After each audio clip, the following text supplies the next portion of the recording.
Hello and welcome to a special summer bonus episode of YXE Underground. I'm your host, Eric Anderson. I hope you're having a great summer so far and are managing to stay cool in what has been a sweltering summer here in Saskatoon. As a redhead, I've been wearing plenty of sunscreen when venturing outside. I wanted to share with you today a conversation I had a few weeks ago with a really amazing young man named John Langan.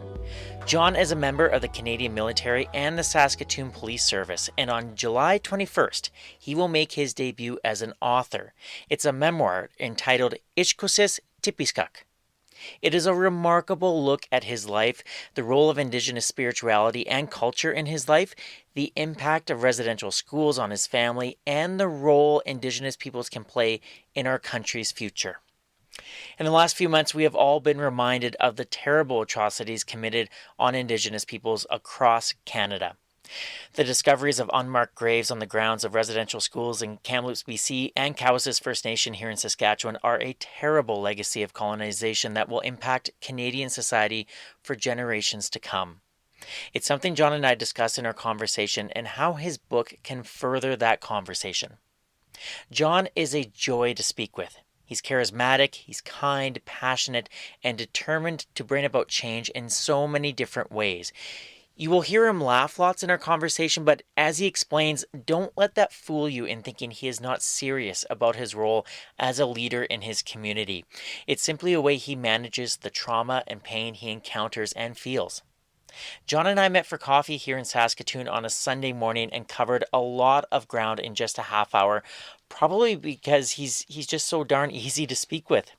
We talk about why he wanted to write a memoir right now and what he hopes to accomplish with his book. We also discuss how it connects to the tragic news coming out of Kamloops and Iskoces. Now, before we begin, I want to warn you that we bring up some very difficult subjects and John shares some deeply personal and heartbreaking stories. If any of these stories are triggering for you, please know that supports are available for anyone affected by the lingering effects of residential schools and those who are triggered by what is happening in Canada right now. The Indian Residential School Survivors Society can be contacted toll-free at 1-800-721-0066. A National Indian Residential School Crisis Line has also been set up to provide support for former students and those affected.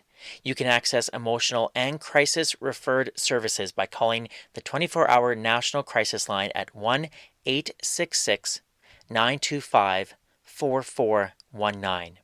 Finally, I would like to acknowledge that this interview was done on Treaty 6 territory and the traditional homeland of the Métis.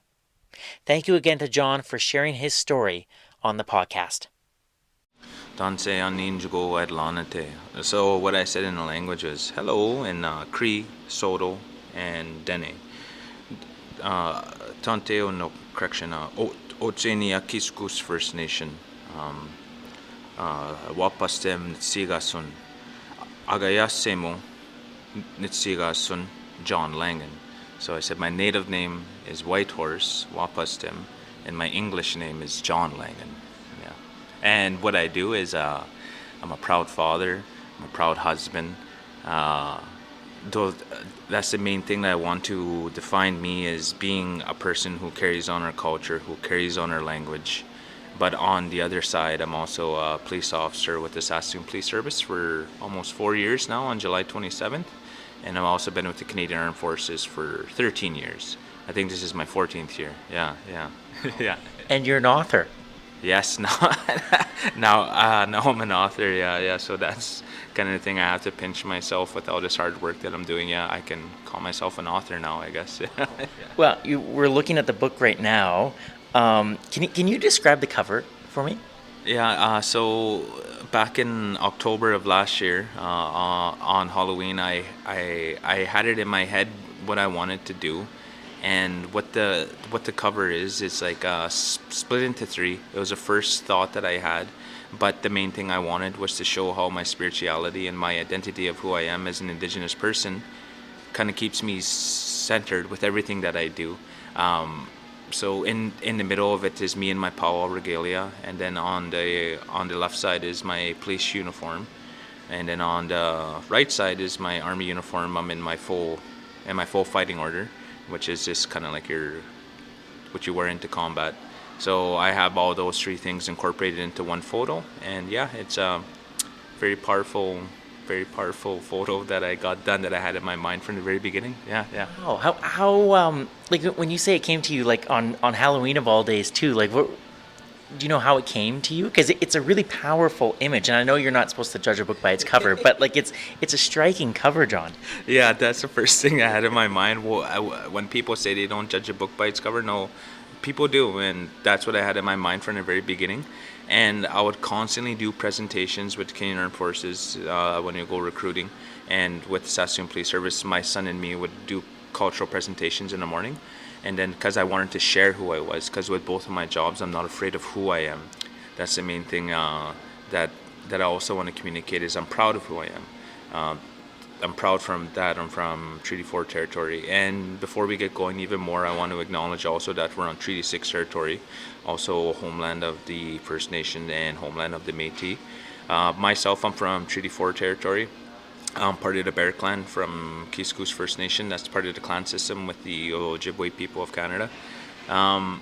Yeah, so with the book there, I just kind of, with that cover, I just had it in my mind because there was a lot of culminating things as I was doing these presentations, as I would tell stories, because I've been abducted like 3 times when I was a child. I prevented a murder from happening. I witnessed drugs, like all these stories that I would tell people, which is a common Indigenous experience that happens here in Saskatchewan and even in the Prairie provinces. People just kept saying, you should write a book, and then I would just be like, no, like these presentations are good enough. And then there was a culmination of all these things that kind of made me want to write it, I guess. I would have people give me hugs after I'm done presentations, and they would tell me really dark things of the things that they experience as well. And I kind of have to swallow my tongue and be like, yeah, but it's like a common Indigenous story that happens across all of our Prairie provinces here and possibly even Canada. That's why I'm hoping to kind of open up a platform for everybody to start talking, Yeah, and then there's this one YouTube video that I watched from the Saskatchewan Indian Cultural Center, and it's from a late elder. Her name's Pauline Pelly, but I found out she was related to me on my father's side, and like she's very closely related to me. And my mom said, "No, you're related to her." But in that video, she says, "Something needs to be done now." Not in the future. Something needs to be done now to have a language, to have a culture, to have a spirituality. That's what our people need right now, because we don't have that identity right now. So that's why I wrote this. And when I tell my wife that I'm gonna do something, I'm like, I'm gonna write a book, because we're going up to her reserve to go for Turkey Day, and she looked back at me because she knows once I put my mind to things, she's like, I know you are, John, and I'm going to be putting up with everything that you're doing. So after that, yeah, I got coached by an awesome person. His name is Kendall Netmaker. He's a really good friend of mine. He's a ceremonial brother of mine as well, and he coaches people on how to run their businesses. So in the back of my mind, I was like, what's this guy's scheme or his plot like? Is he gonna end up charging me for this? He's like, no. He's like, John, like, you're a friend of mine. He said, don't worry about one thing. And everything that he told me to do, I did, because I have a military background. So if I get told something, like, I don't just do it blindly, but I did everything he told me. He's like, just write. So I wrote like 220 pages in like 2 weeks, on Microsoft Word, whatever. I just kept going because it was always in my head, because I always had that roadmap from all these presentations that I did. So I always had it in the back of my head, like all the stories, and then even more came out. Like, there's so much that's not in this book that I cut from it, but yeah. With the presentations that you were doing, a couple questions based on that. The first would be, what would you discuss in the presentations, and then why was it important to have your son there as well? Inside of those presentations, what I would explain is my story for people I didn't know, but like for people that I did know, like with the Saskatoon Police Service, I would speak about all of our ceremonies that we have, because everybody kind of has these thoughts in their head for our culture that we have. Because I even worked at the Open Door Society, so I worked with immigrant men and women, and their concept of how Indigenous people look in Canada is like in full power regalia with long hair. So then when you get here, you're just like, we're the Indigenous people. So that's what I want to share is we have so much more ceremonies. We have sun dances, rain dances, surf dances. We have shaking tents, night lodges, sweat lodges, chicken dances, horse dances. There's medicine bundle dances. There's medicines, pipe ceremonies, and they're so unique in every single reserve you go to. They each have their own way of how they do it. But growing up, I just kind of fell flat on my face and kept going to these lodges growing up, traveling from place to place, just so in case in the future they were lost, I would remember how they looked and how they did things. Yeah. And then with your son there as well, why was it important to have him there? So my son there, I got him started since he was 3 years old. He started helping putting up sun dances and all that since he was that age. He wanted to do it. I never wanted to force anything, because that's the number one thing in our spirituality is it's up to you. Like, it's not forced upon anybody or anything like that. So my son was very important. Even the title of the book, Iskoces Tipiskak, that's my son's native name, is Iskoces, because the previous title was Resiliency, My Nose Above Water, but that word was being used too much. So I said, okay, what can I do? I was praying honestly when I was laying in bed, and I was looking at my son who has nice long hair. We didn't cut it yet. And I said, you know what, I'm going to name it after my son. Even though he's 9 years old at the time, in the future he's going to appreciate that I did that, eh? So yeah, so with my son there, he's starting to speak the language with me. We practice it at home. Yeah, we're going to a sweat right after this, and he helps me sing. He knows a lot for his age. There's just even this one sweat we went to where he was telling like a 30-year-old men, 40-year-old men what to do. So, yeah, but no, he's a very smart young boy, and whenever I take him to stuff like to my cultural presentations, people say things like, "That's a leader if I ever saw one." Like, he's not afraid to talk to police officers like in full uniform. Yeah, because when you went there, you just kind of, for those of you who don't understand Creed, what I said is my name is Little Fire, and I said hello and good morning to you. How does that make you feel when he's just telling people how it is? It makes me feel good, because it's all this hard work that I put into both my children. It's just all this hard work is finally starting to pay off, because I got educated very well, like not with schooling, even though I have a lot of schooling, but just growing up with my parents, and my dad was one of the main ones that taught me a lot of things. He acknowledged, because both my parents are residential school survivors, and my mom went to day school and my dad went to residential school. And if you watch a movie called Indian Horse or read the book, that was the same residential school that my dad went to. Yeah, so my dad, he acknowledged that he didn't have the parenting skills to parent us. He acknowledged that. But he said, "I'm going to try my best, my boy." He said, "So just know that you have a generational gap of people who don't know how to be parents. They don't know how to show their children love, and how they deal with their problems is what we see today with alcohol and drugs, all those things. So as a kid grows up and they observe those things, that's how they're going to deal with their problems in the future." So that's the kind of stuff I kind of go into depth in my book there. And I'm really glad that I wrote about that stuff, because everything I owe to my parents and to my grandparents and to my previous generations, all of their trials and tribulations that they went through is a result of showing how resilient our people are and why I'm here today. Yeah. I was just thinking though, that was really courageous of your dad to say that, just to be so honest with you. Yeah, no, my dad was a very smart man. Even when he went to residential school, like he kept everything in his past away from us. And as I grew up to be a man more, he started to explain more to me. Because he always told me, he said, "The Creator gave you a mind to think, my boy, use it." He said, "You're going to hear a lot of things in the future. You're going to hear all these old people teach you things," he said, "but it's up to you to make it through this life honestly. And whatever makes sense to you, that's what you do, as long as you have a relationship with the Creator." Yeah.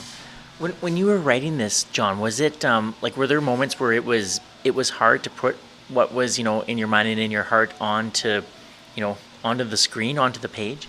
Yeah, it was really hard. Like once I was done those first 220 pages, like I wrote those in a couple of weeks, but like just hard. Like I was laughing, I was crying, I was like every kind of emotion. Like it's just crazy because the main thing when it comes to memoirs or anything like that is you can't talk about yourself.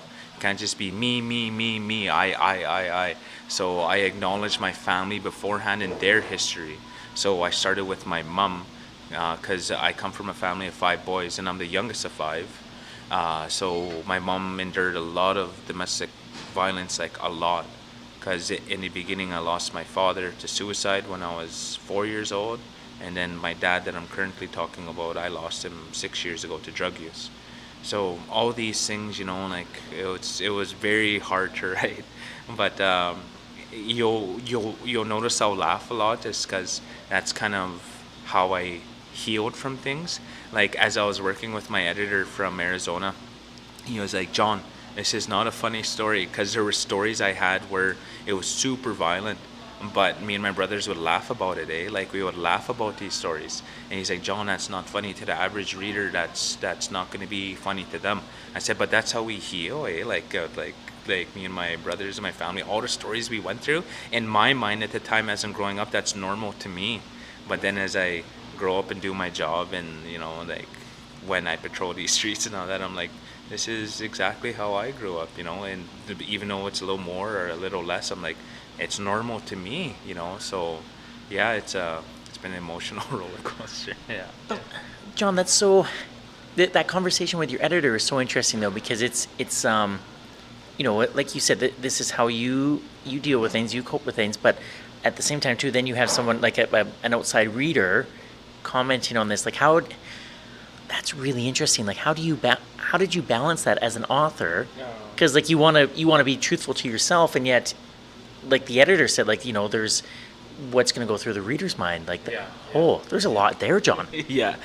So the guy that I hired, he's really good. He specialized in memoirs, and then even as he did this edit, he was like, make sure you have a person from Saskatchewan read it, because I'm not local to that area.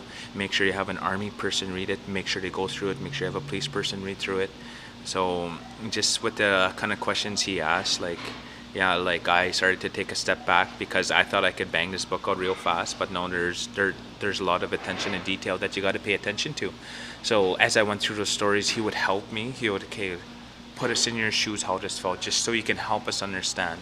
Like show, don't tell. So just make sure as you walk through these pages, put us in your shoes, help us understand what's going through your mind, so we can further understand. Because this book's gonna do great, he said. So once he knew there was a lot of people reading it, like there was a lieutenant governor, there was a bunch of authors that were reading it, and I think he really stepped his game up as well. Yeah. I wanted to ask you about language, and the importance of language in terms of celebrating, preserving culture. Why is language so important to you, John?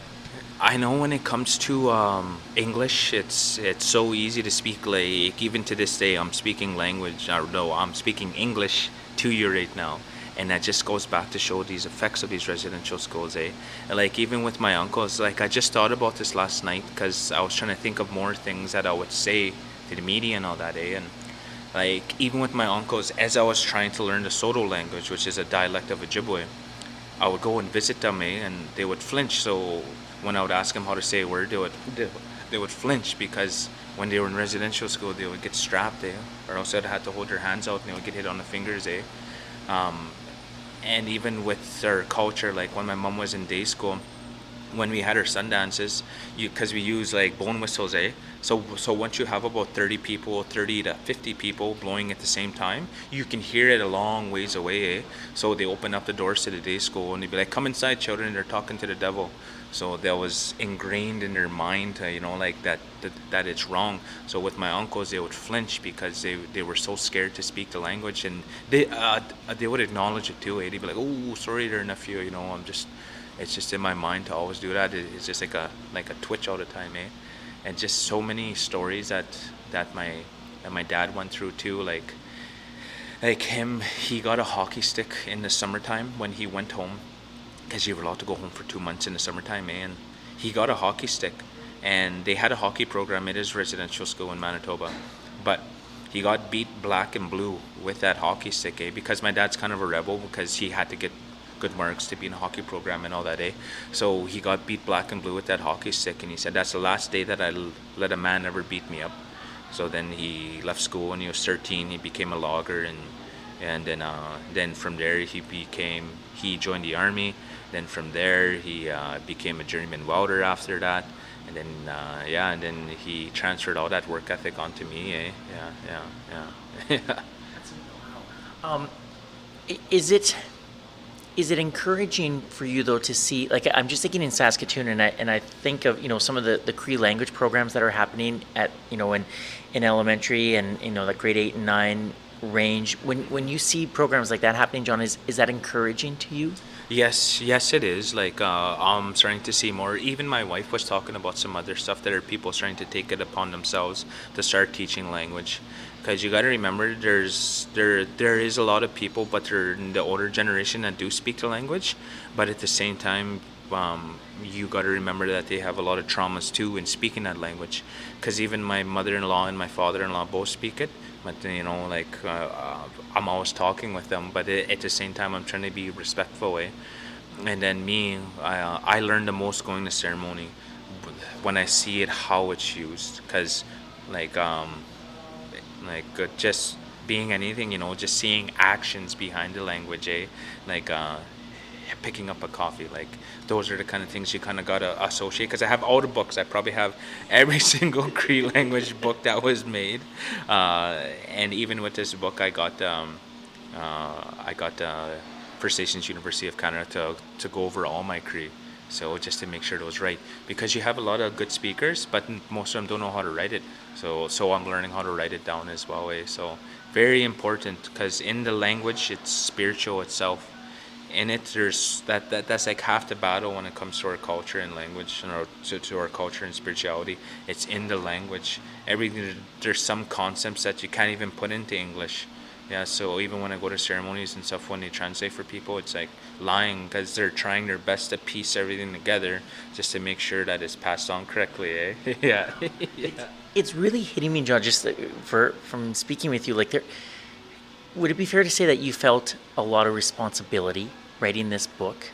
Yeah, that's what I thought about. Like, as I was talking to my other police buddies and stuff, they're like, "Do you think you, like, what your purpose is on this earth?" I'm like, I honestly think it's to write down everything, to write all of our ceremonies. Because with my book, like, maybe 1/3 of it is just spirituality, because it's broken down to 2 parts, But I could speak for days on spirituality.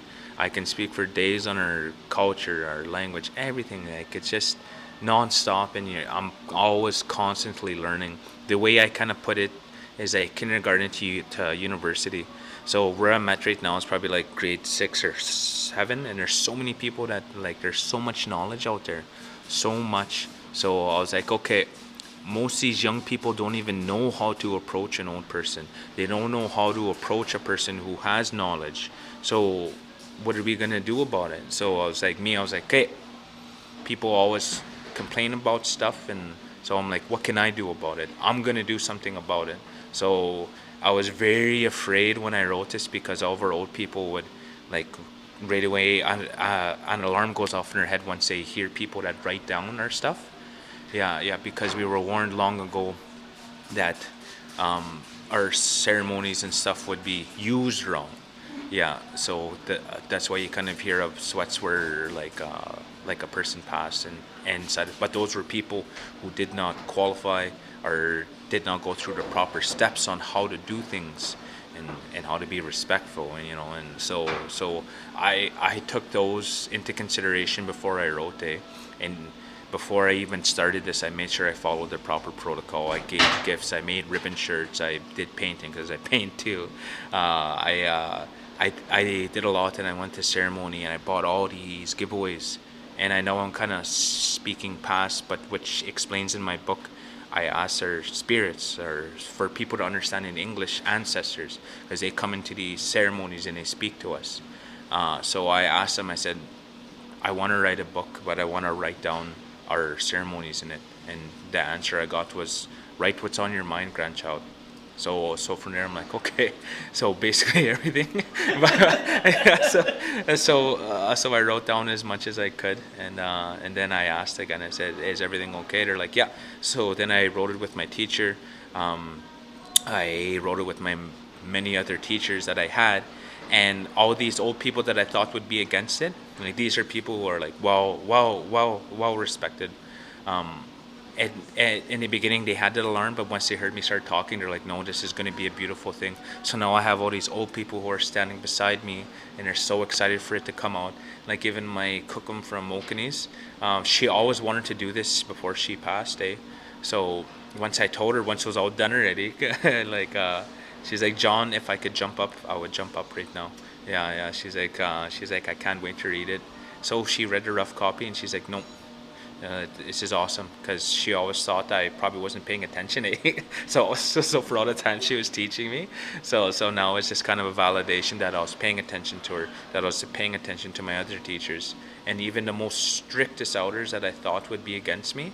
No, they're just so happy that I'm doing this. They're so happy that I'm doing it. So I'm like, hey, okay, good. Yeah. It's, it must feel good on one hand to, have an editor in Arizona give it the check mark, but to have, like you said, people that you respect and love so much give their approval. How does that make you feel? It feels really good, because at the end of the day, that's all that matters to me. It's an overwhelming feeling. Like even with the Army and with police, they're 120% behind me. Like they're part of my launch army. So so once my book comes out, they're like gonna put all these reviews on Amazon, and just so we can trick the Amazon algorithm for people. I love that you have a launch army. Yeah. So I spoke to this lady from Los Angeles, because she does the marketing and book stuff, and I watched all her videos, and along with Kendall, and she's like, John, I could easily trick you and say, yes, you do need us and you could pay for me, but she's like, no, you've done everything right. She's like, I have no worries about this book at all. The cover is awesome. She's like, I have no worries whatsoever. She's like, I'm going to be watching your book. She said, yeah. The timing of your book, I think, is really important too, with everything that is happening, not only within Canada, but specifically this province. John, I'm wondering if you have any thoughts in terms of when your book is coming out, and maybe how it ties in with what we've seen in Kamloops and what we've seen at Iskoces as well.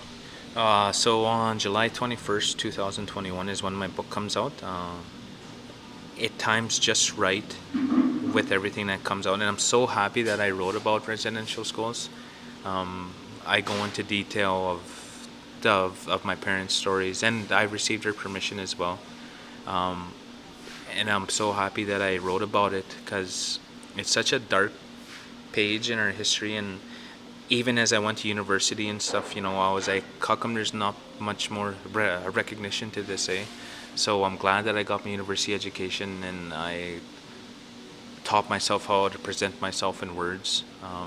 And I'm so happy, because that's so dark what happened. Even the ceremony that I'm going to this afternoon, it's for these little children that are lost right now. I could go into a couple of stories that'll help you kind of understand more of what I'm doing.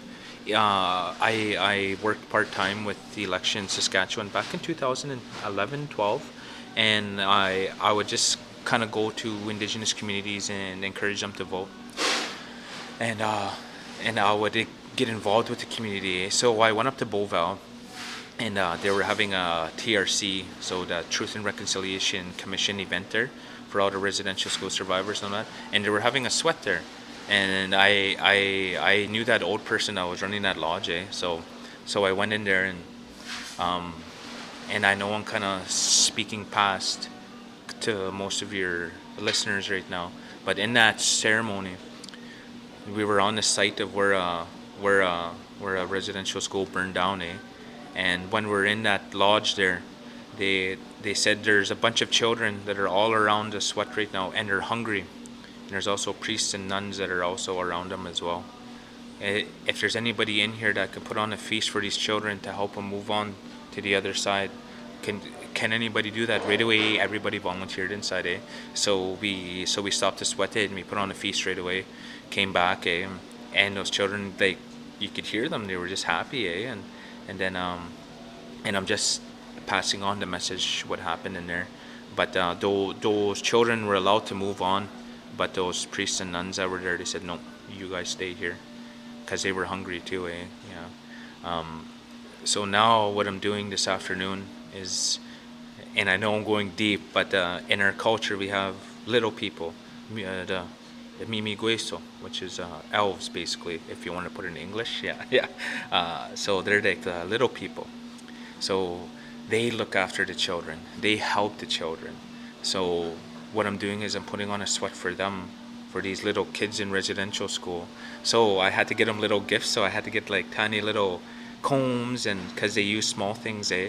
So I got like, I went to antique shops, and even a couple days ago I went to like antique shop going to Yorkton, and like I was meant to go there because he had a bunch of little things. Yeah, I had little cups, little plates, little tiny everything, eh? And I kind of opened up to him about my book there, and he was just helping me look everywhere for them, eh? And then I went to antique shops here.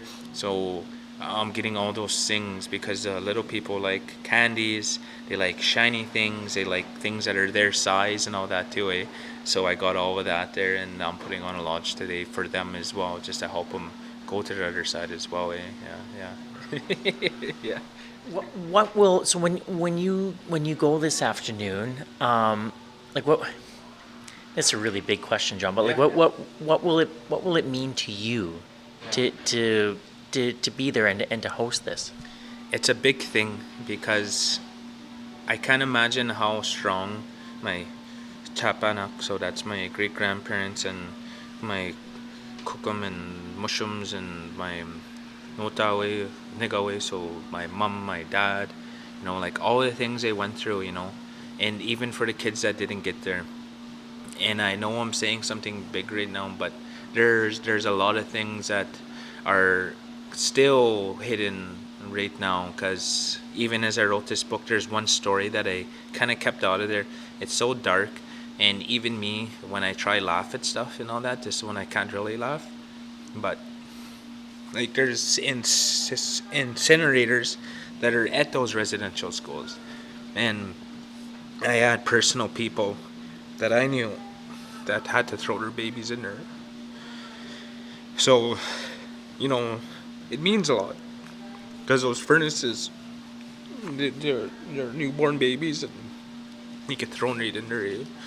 Not even a chance at life. So I'm glad that I'm speaking about residential schools. So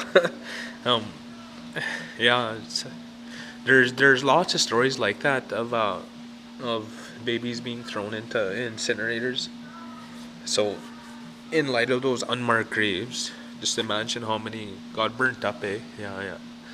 So I'm really glad that I'm doing this today. Yeah, I'm gonna feed all those babies and kids there so they can go on. But in our belief, so this what kind of makes me feel better. When they're new like that, when they're newborn, when they pass on like that, they go straight to the good place, straight there, right away. So that's good. But I'm gonna make sure today that I'm gonna ask our ancestors and our spirits that just to make sure everything's going good with them. But I'm so glad that I'm doing that, and I'm so glad that I spoke about it in my book. And yeah, it's gonna be a beautiful thing, and it's gonna be a chapter of healing. And yeah, it's usually I'm always laughing, but with that one, it's like it hits close, eh? So yeah, there's lots of stories, and there's lots of old ladies that I ran into that had to do that, and they opened up to me. But I won't give their names or anything, or even from my own personal family. But yeah. I appreciate you telling that story. John, I think what you've done here, and I just spending a little bit of time with you, it's obvious how high character you are, and how kind and caring a person you are. And I can't wait to read your book and to learn so much about you and your family and about so many other things. I'm wondering, and this because you've been generous with your time, and so last question for you is there something, John, that you really hope readers take away from your book? just a common understanding, like just to make that foundation, because I think this is the perfect time, because if we create this strong foundation with our relationship that we have as Indigenous people and with people of Canada, I think once you start to understand how beautiful our culture is, how beautiful our spirituality is, then that common understanding will come, and then it's just all about communication. That's one thing I was taught in the army, was communication. It's the most important thing in the world. It doesn't matter if it's with your wife, it doesn't matter if it's with your girlfriend or with your kids or with your job or with your work. Just make sure you communicate properly and everything will work out fine. So yeah, I'm happy about that. I wish you nothing but the best of luck with the book. The fact that you have a launch army, I think, is going to propel you to great places. It was so nice to meet you, and congratulations on everything. Yeah, thank you very much. My book's going to be available on my website at www.asparkinthedark.com. It's going to be available on Amazon. It's going to be available at local bookstores in Saskatoon, Regina, Prince Albert. It's also going to be on reserve gas stations. Those ones are a little bit harder to convince, but I bring around my book now. It's going to be awesome. It's going to be an ebook. It's going to be on Audible. It's going to be on Apple, whatever their Audible is there. But it's going to be all different kinds of forms to read this book. And thank you for having me.